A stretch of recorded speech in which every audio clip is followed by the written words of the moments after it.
Muy bien, buenas noches. Estamos de nuevo, este segundo programa de Panorama Latinoamericano, es una emisión del Inter-American Institute for Democracy. Estamos dedicando 3 programas al problema de Bolivia, a las elecciones del domingo 12 de octubre. Ayer estuvimos con Guillermo Lustó, que es presidente del instituto, y hoy lo tenemos a Carlos Sánchez Berzaín, que es exministro de Bolivia, politólogo y abogado, que está acá en Miami en el exilio, y con el cual vamos a hablar también de lo que pasa en Bolivia, elecciones. Ayer hablábamos con Guillermo Lustó, le preguntaba como primera pregunta, hay elecciones el domingo, pero la pregunta es si eso quiere decir que hay democracia en Bolivia, Carlos. Bueno, hace rato que no hay democracia en Bolivia y yo ya lo denuncié públicamente el año pasado cuando presenté mi libro La dictadura del siglo XXI en Bolivia. Para que haya democracia tienen que haber 5 elementos esenciales. Respeto a los derechos humanos y las libertades fundamentales, que en Bolivia no existe. Es un país con exiliados, con presos políticos, con 17 masacres producidas por Evo Morales en su gobierno que no tienen ningún esclarecimiento, inclusive con un juicio pendiente contra Evo por esa razón, por la masacre del Hotel Las Américas en la Corte Internacional de La Haya. Segundo elemento que se necesita para hacer democracia es el acceso al poder y su ejercicio con sujeción al Estado de Derecho. Y Estado de Derecho quiere decir un individuo que se puede poner por encima de la ley. Y Evo hace rato que no solamente se ha puesto por encima de la ley, es la ley. Él dicta por televisión y por radio, igual que Castro, igual que Chávez en su momento, igual que Maduro, igual que Correa y Ortega, lo que se tiene que hacer, y después las denominadas autoridades corren a poner eso en contexto jurídico, entre comillas. Tercer elemento, tienen que haber elecciones periódicas, libres, justas y fundadas en el sufragio universal, en el voto universal y secreto. Hablaremos de eso hoy día y veremos cómo ninguna de esas características se cumple en la elección boliviana. El cuarto elemento es el elemento de que tiene que haber pluralismo de partidos políticos y de agrupaciones políticas. Y en Bolivia el manejo que se hace es un manejo de un partido único, que es el MAS, permitiendo una oposición acotada, reducida y amedrentada en la medida que le conviene al gobierno. El gobierno tiene los opositores que quiere, no los que pudieran existir, porque gran parte de los opositores y potenciales candidatos que pudieran ganar la elección a Evo Morales estamos en el exilio. Y finalmente el quinto elemento de la democracia es la división e independencia de los poderes públicos. Evo controla el ejecutivo, el legislativo, el judicial, el electoral, todo el sistema de fuerzas armadas y policía en Bolivia. Él es el dueño del país. Parte del secreto de cómo se llega a estas elecciones también, hablaste del control del Poder Judicial, es una interpretación muy particular de la propia Constitución dictada por iniciativa del propio Evo Morales, ¿no? En lo que se refiere a la reelección. Bueno, el tema es que la República de Bolivia es liquidada mediante una suplantación constitucional, aprobando de toda forma ilegal lo que yo llamo la Constitución de Evo Morales. La Constitución de Evo Morales suplanta a la República de Bolivia y la Constitución de la República por el Estado plurinacional, y en esa sustitución Evo Morales crea un sistema para legitimar todos los actos ilegales y criminales que viene cometiendo. Esa Constitución de Evo Morales establece que el presidente solo puede ser reelegido consecutivamente una vez. Y como Evo Morales ya fue reelegido, ahora para presentarse a las elecciones del 2014, su propia Constitución le prohibía esa situación, pero acude a pedir una interpretación al Tribunal Constitucional del Estado Plurinacional que él mismo ha creado y que está integrado por gente que él ha puesto y que le responde a su partido y a su persona. Y estos pseudo magistrados no tienen mejor cosa que decir que, habiéndose creado el Estado de Bolivia con la Constitución de Evo, él solo ha sido elegido una vez, o sea que esta es la primera reelección. Hay sin embargo, un magistrado, que es el magistrado Cusi, que públicamente, siendo parte de ese Tribunal Constitucional, ha acusado de prevaricato y de invalidez y ha criticado agriamente ese despropósito jurídico que para alentar, atender y favorecer a Evo Morales han cometido los otros miembros. ¿Qué significan en estos sistemas que el expresidente Hurtado de Ecuador calificó como dictaduras del siglo XXI? ¿qué significan las elecciones en países donde no hay una competencia ni siquiera leal y abierta y plural entre los candidatos, el Estado participando activamente en favor de la facción oficial, sin poder judicial y todo este panorama que vos describiste? ¿Las elecciones qué son para estos sistemas? Las elecciones son una puesta en escena para seguir manteniendo la careta de democracia. El tema es que uno de los paradigmas que ilustra el siglo XXI y que se construye a finales del siglo XX para quitar el poder a las dictaduras militares, fines de la década de los 70, principios de los 80, es el paradigma de la democracia. Entonces, en ese marco se avanza en un desarrollo al punto que el año 2001, el 11 de septiembre, se firma la Carta Democrática Interamericana.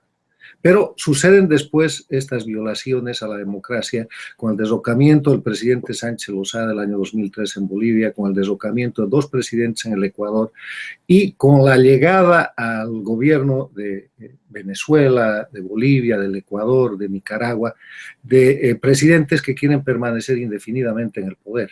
Llegan por vías democráticas, pero de inmediato empieza un sistema que además es un cliché, es una franquicia, es igualita en estos países, para modificar la institucionalidad, cambian las constituciones, cambian el sistema legal y orientan todo a permanecer indefinidamente en el poder.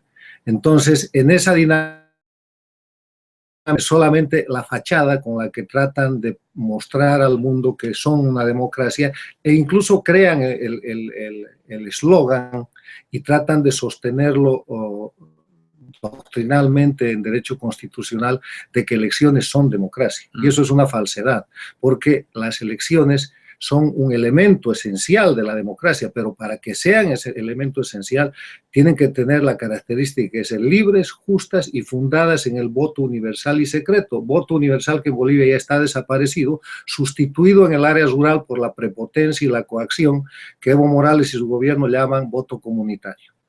Yo recuerdo que en las elecciones en Venezuela había veedores, inclusive de la Argentina, que iban y daban fe de que el sistema electoral era perfecto, que era inviolable, ¿no? La fiscalización del acto comicial, en este contexto que estás señalando, ¿qué garantía, qué cambia? Que alguien pueda decir desde el extranjero, esta suma matemática da este resultado. Mira, el fraude está montado. Seguramente el único día que no se hace fraude electoral en estas elecciones, en Venezuela, en Bolivia, en Ecuador, en Nicaragua, es el día de la elección. El fraude está montado primero, y voy al caso específico.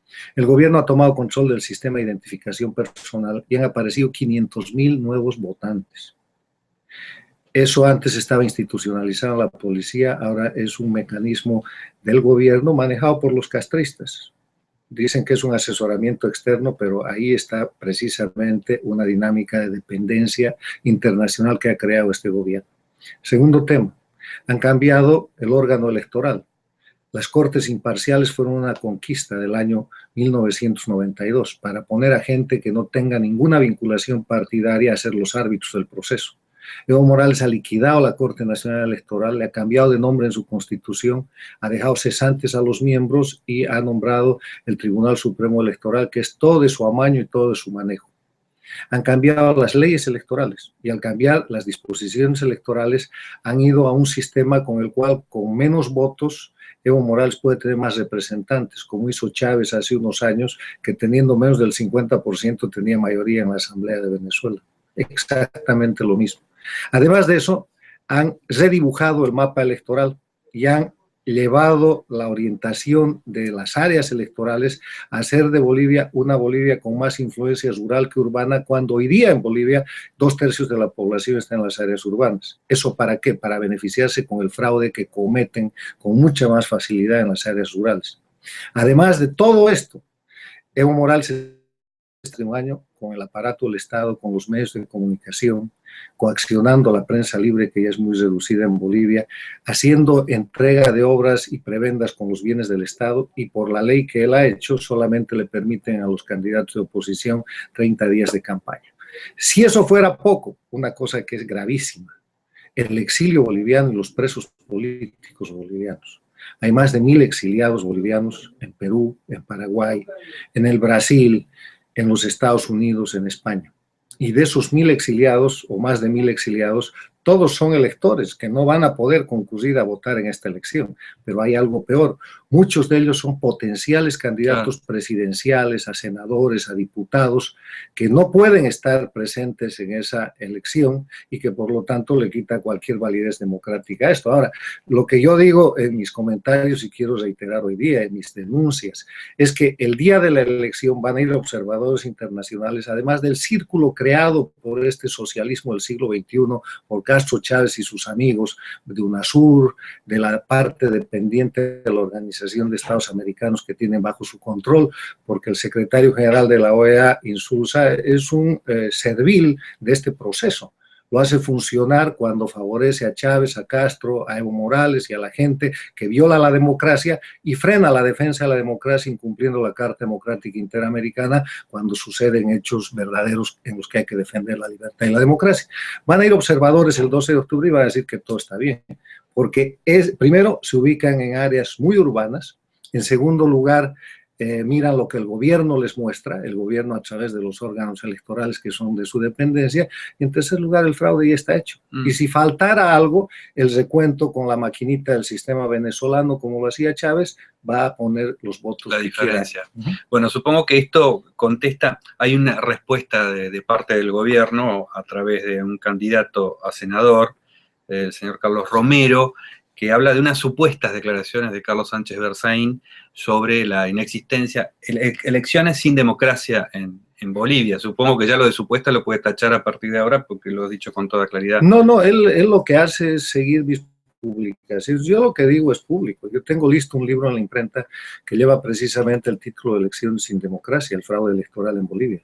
Y he parado la edición porque yo pensaba entregar el libro 15 días antes de la elección, porque he considerado que es mucho mejor incorporar en el último capítulo el resultado electoral para mostrar cómo se integra completamente el fraude electoral en Bolivia. Ahora, lo que dice el gobierno de Evo Morales y sus operadores políticos, es que las denuncias de fraude que yo hago responden a una motivación y me atribuyen el liderazgo de la oposición.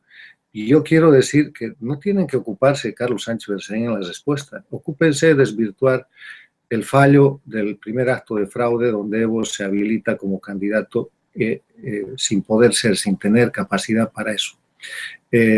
Ataquen las cuestiones que acabo de mencionar respecto a la identificación, al órgano electoral, a los elementos de fraude que están públicamente demostrados y que ha llevado a que, de acuerdo a una encuesta que se ha hecho en Bolivia, por noticia del 21 de septiembre de este año, solamente el 49% de los bolivianos confían en que el proceso electoral es limpio.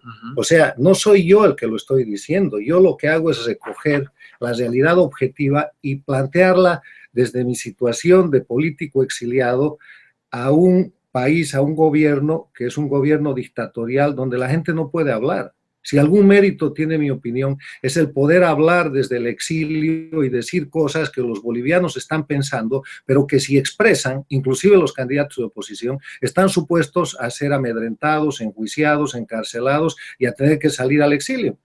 Entonces, el tema es que lo que yo digo es cierto y yo invito a Evo Morales y a sus cómplices en la ruptura de la democracia en Bolivia a demostrar lo contrario. O sea, estamos planteando hechos concretos. La elección del próximo domingo es una puesta en escena, es una elección sin democracia. Está destinada a que Evo Morales se siga presentando con las dos grandes mentiras que maneja. Dirigente indígena, mentira. Él es un dirigente cocalero. En su vida ha sembrado otra cosa que no sea coca y la coca no se siembra, se planta y, como ya saben, es la materia prima para el narcotráfico. Y la segunda mentira es que Bolivia sea una democracia.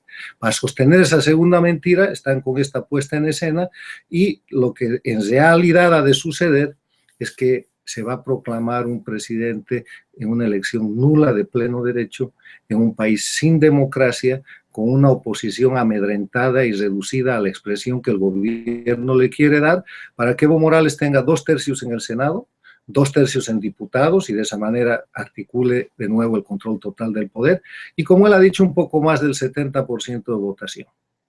Supongo que para gente que está dentro de Bolivia, se presenta el dilema de o convalidar de alguna manera el sistema o legitimarlo participando o no participar. ¿Cuál es la fórmula que tiene que tener una persona que es disidente de este tipo de sistemas frente al poder y frente a las elecciones simuladas, ¿no? Bueno, el tema es que el mapa electoral de Bolivia está dividido en 3 tercios. Un tercio que es, digamos, el voto duro de Evo Morales. Él tiene un 30%, un 27%, un 31% de apoyo. Fundado en la prebenda, fundado en la producción de coca, fundado en el desarrollo de actividades ilegales y en el poder político que él alienta prebendalmente en el Alto de La Paz y zonas aledañas. Ese es su voto duro. Tiene un tercio que está absolutamente en contra de él y es el tercio en el cual está trabajando el conjunto de candidatos que se llaman de oposición. Ahora, Evo Morales no va a permitir nunca que la oposición en su conjunto tenga el tercio, el 33%, los tiene que reducir a menos del 30% y ahí también hay un factor de fraude y de presión. Y el tercio del centro es el tercio de la disputa electoral si las elecciones fueran justas, limpias y transparentes. Entonces, ese tercio del centro es el ámbito del fraude del gobierno. Y no importa cómo vote el ciudadano, lo que ha de pasar es que se ha de dar un resultado, se ha de avalar el resultado por el Tribunal Supremo Electoral, del Estado Plurinacional, los observadores de UNASUR y los cómplices del sistema internacional creado y alentado por Castro y Chávez van a decir lo mismo y Evo se va a proclamar presidente democrático nuevamente y cuando haya hecho eso no ha de tardar en hacer una reforma a la Constitución para hacer la elección indefinida. Es un dictador. Entonces, ¿qué es lo que tiene que hacer la gente? La gente lo que hace, el ciudadano común, vive, tiene que sobrevivir, no quiere problemas y hace bien haciendo eso.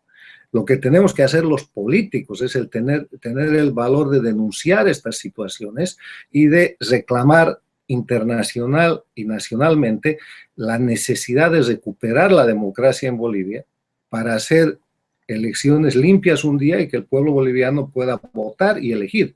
Ahora van a votar, pero no van a elegir, la elección está hecha por el gobierno. ¿Cómo imaginás el final de Evo Morales? ¿Cómo terminaría? Mira, yo te quiero decir una cosa. Y el peso de lo económico también quería preguntarte sobre esto. Hay una frase que resume la situación de Bolivia este 12 de octubre. Yo diría, estamos mal, pero vamos bien. Bolivia es un país sin democracia. Bolivia es un país ocupado por un gobierno que tiene una subordinación a un poder exterior transnacional articulado entre Caracas y La Habana. Tiene un modelo centralista, estatista, que está destinado al fracaso. Tiene un muy buen momento económico resultado de los precios internacionales de los minerales y del gas por el trabajo de los gobiernos de la democracia, de los gobiernos de Paz Estenssoro, de Sánchez de Lozada, de Paz Zamora, de Banzer, y han aprovechado, ellos han cosechado, pero eso está declinando. Estamos mal porque Bolivia está en esa situación, pero vamos bien. Estamos mal, pero vamos bien porque, primero, el gobierno de Evo Morales no tiene ya, no puede seguir mintiendo.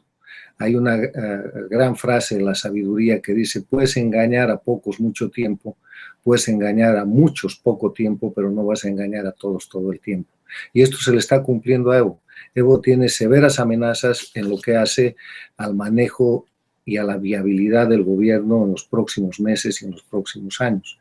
El incremento en el cultivo de coca que él ha producido ha acercado a Bolivia a la situación de un narcoestado y eso es algo que ejerce cada vez una presión más grande sobre él. Y la economía del narcotráfico, que es la que está dando hoy día mucha bonanza económica a Bolivia, bonanza económica que tiene que ver con la producción de coca, con la preparación y transporte de droga, con el lavado de dinero y vinculado al contrabando y que inyecta una cantidad increíble de recursos que producen construcciones y otro tipo de cosas en Bolivia, es algo que el mundo ya está mirando y que tiene que empezar a acabarse. El otro tema es el tema de la corrupción. El tema de que un Estado centralista, estatista y concentrador tiene un potencial déficit por la cantidad de empleo que ha generado estatal y por la cantidad de iniciativa privada que ha destruido. O sea, los pies del gobierno de Evo Morales son de barro, una pequeña llovizna y vamos a ver cómo se empieza a derretir. ¿Esa llovizna podría ser un cambio del panorama político en la región? Digo, hubo elecciones esta semana en Brasil, sorpresivamente hay un candidato que podría llegar a ganarle a Dilma Rousseff, podría llegar a haber cambios el año que viene en la Argentina. ¿El contexto externo de la región puede ser esa llovizna? Más allá de eso, hay una tormenta muy grave que amenaza los pies de barro de Evo Morales. Y la tormenta es la realidad objetiva. Él está inundando desde Bolivia de droga al Brasil, a la Argentina, donde la prevalencia y el consumo de droga se ha multiplicado, a Europa. Y esos países tienen que reaccionar. La situación del desarrollo del mercado de la droga en Bolivia ha llevado a Bolivia presencia internacional de mafias muy peligrosas, colombianos, mexicanos, los propios brasileros, que en algún momento van a ser mucho más fuertes que el Estado y Dios salve la seguridad interna de Bolivia. Y hay un ambiente de grande inseguridad, que es un ambiente además característico a la Venezuela de Chávez y de Maduro, al Ecuador de Correa, etc. Además de ese tema del narcotráfico, hay un problema de que los precios de los commodities, minerales y gas, no tienen el precio que tenían hace 2, 4 años. Están bajando por condiciones del mercado internacional y porque además el consumo ha disminuido. Entonces, la caja a Evo se le está achicando. Chávez no tiene el dinero que tenía, Venezuela de Chávez o Maduro. En vez de dar, están pidiendo. Cuba está técnicamente en quiebra, en vez de dar, está pidiendo. La Bolivia de Evo Morales le manda millones de dólares cada mes a la dictadura castrista, pagando los servicios de médicos cubanos que no son médicos y que Bolivia no necesita, son sanitarios, paga asesoramiento gobierno castrista en materia de correos, en materia de agricultura, en materia de telecomunicaciones, manejan el correo, los castristas manejan la identificación, manejan cosas que han fracasado en su país y Bolivia le manda cantidad de dinero. Entonces, ahí vamos a ver nosotros cómo por esas razones y por una razón fundamental, el ciudadano boliviano, el boliviano y la boliviana son seres libres.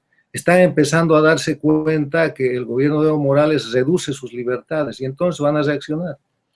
Pues es increíble el papel que han tenido los commodities en la situación política de Latinoamérica y de estos regímenes, ¿no? ¿Cómo les ha permitido tener... Mucha suerte, un buen momento. La verdad que es terrible. Mira, porque presidentes... digamos, institucionalmente hacia el futuro tenemos que pensar que es una mala noticia cuando estos países descubren grandes recursos naturales con gran precio. Es que los recursos estaban descubiertos. El problema fue que los gobiernos democráticos de la década del 90 gobernábamos el país con precios del petróleo de 4, 5, 6 dólares. Y ellos han llegado a gobernar el país, además, con la inversión que nosotros hicimos, por ejemplo, con el proceso del primer gobierno del presidente Sánchez Lozada, con el proceso de la capitalización social, multiplicamos por decenas de veces la producción de gas y eso empezó a reflejarse en la primera década del siglo XXI, con Evo de presidente, y el precio se multiplicó por 10 o por 15. Esa relación es muy importante hacerla. Voy a recomendar, por supuesto, tu último libro, antes del próximo que va a salir, La dictadura del siglo XXI en Bolivia. Carlos. Está prohibido en Bolivia, se ha regocijado el gobierno confiscando, allanando y quitando este libro lo que ha podido del mercado boliviano. Hay una edición boliviana en tapa roja que han hecho ciudadanos y amigos allá en Bolivia, compañeros, pero además el libro está en Amazon y además lo único que hace este libro, que está dedicado precisamente a la gente que es víctima de este proceso que vive el país. La dedicatoria del libro dice: a los bolivianos perseguidos, exiliados, presos políticos y sus familias, a las víctimas de la dictadura del siglo XXI en Bolivia. Todo lo que hace este libro es recoger lo que está pasando. Y como el gobierno no tiene argumentos para contradecir las verdades que aquí se exponen, entonces recurre al insulto, a la acusación, a la técnica que ha implantado Castro, pero que en verdad es estalinista, que se llama el asesinato de la reputación. Como no nos pueden decir mentirosos, entonces inventan cualquier otro tipo de acusación que es obviamente falsa. Bueno, muy bien, vamos a dedicarle este programa también a las mismas personas, a los bolivianos y a todos los perseguidos en Bolivia, y les recuerdo que continuamos el jueves a las 6 de la tarde también, por este mismo espacio con Carlos Alberto Montaner. Vamos a seguir hablando del significado de estas elecciones del 12 de octubre. Carlos Sánchez Hussein, muchas gracias. Un saludo, gracias por la oportunidad y un saludo a todo el pueblo de Bolivia. Muy bien, gracias por acompañarnos.